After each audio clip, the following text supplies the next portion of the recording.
À l'origine de l'existence de l'être humain, deux thèses s'affrontent, le créationnisme ou l'évolutionnisme.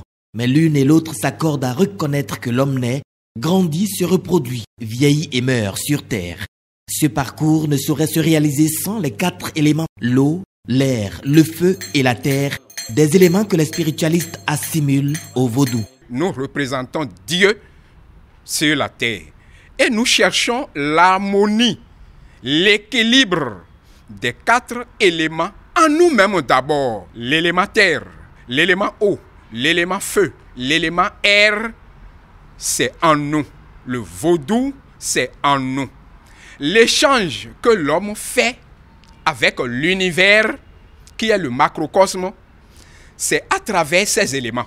La relation entre l'humain qui accepte et croit au vaudou et le vaudou, c'est une relation directe parce qu'il accepte le vaudou comme son créateur, comme son bienfaiteur, comme celui grâce à qui il a la promotion, il a la maternité, il a la fécondité, il a une moisson généreuse, il a la promotion, etc., etc.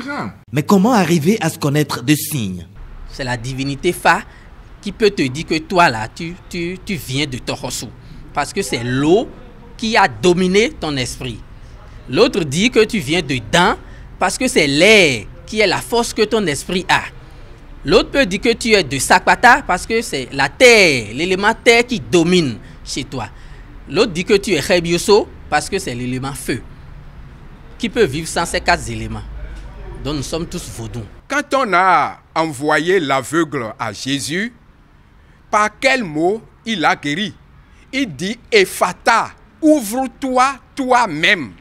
Le premier « est en relation avec l'eau, Ephata. F en relation avec le feu, A en relation avec l'air, T en relation avec la terre et A en relation avec l'amour.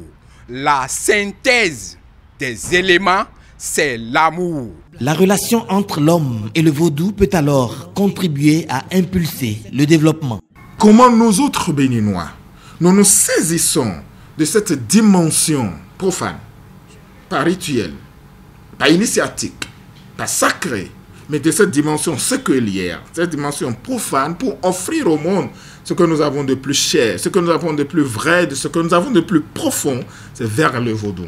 Le Bénin peut par ailleurs se vanter d'être le berceau du vaudou, un aspect culturel sur lequel les autorités entendent mettre un accent particulier pour son développement.